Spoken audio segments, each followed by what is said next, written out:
My name's Neil. Lovely to see you. I wrote a story all about a theatre. All about a theatre mouse, actually. This is my story, and it's called Freddy's Big Break. Hope you enjoy this. Half an hour passed, and through that ancient old speaker system, the theatre mice had listened to the audience, clapping, cheering, and loving every minute of Sir Reginald's performance. During the run of this particular show, Freddy had managed to time everything to perfection. Once Sir Reginald had left the dressing room, he tidied the basket and folded the blanket. Then he prepared a bright blue ribbon for the cat's appearance in Act 2. He'd even had time for a cup of tea and some of Emily's homemade cheesecake. Once he heard the audience applaud, he made his way from the hole in the skirting board back to Sir Reginald's basket, exactly as he had done at the same time in every performance. But this time it was different. Emily's words had really got Freddy thinking.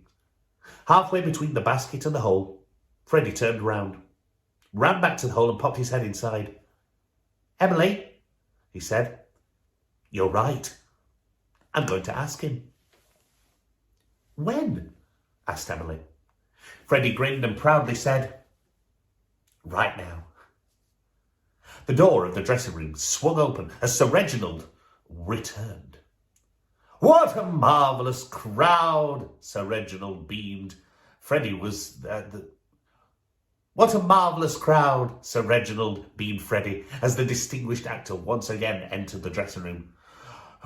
"Not too bad. However, I have to say that performing the role of Dick Whittington's cat is hardly the highlight of one's career. All the same, I gave my utmost on every entrance. A true professional to the end, dear. My audiences really love me." Sir Reginald fluffed up the blanket Freddy had so nicely prepared and returned to his original position. Freddy, who was feeling very nervous at this point, took a deep breath. Out of the corner of his eye, he spotted Emily peering from the hole in the skirting board, mouthing the words, "Ask him." He returned to the cat, and as assertively as he could, he managed to say, "Sir Reginald?" The chubby tabby peered at Freddy with a raised eyebrow and replied, "Yes." By now, Freddy was sweating buckets. He'd never been so nervous. His hands were all clammy and wet, but his mouth had completely dried up. "Come on, boy. I haven't got all day, you know," said Sir Reginald impatiently. "It's..." Freddy gulped. "It's..." Freddy tried to speak. "It's what?" snapped Sir Reginald. Freddy couldn't take it any longer. He sighed and said, It's nothing," and made his way back to the hole in the skirting board. However, Emily had been watching this, and she wasn't going to let Freddy give in that easy. Marching out to the hole, she grabbed him by the arm and marched him straight back to the cat. Sir Reginald looked puzzled. "Right," said Emily. "Freddy wants to ask you something, but he's too shy, so I'm going to ask you. Can he be in one of your productions?" Freddy was shocked and embarrassed. But Sir Reginald just looked at the two mice and sighed.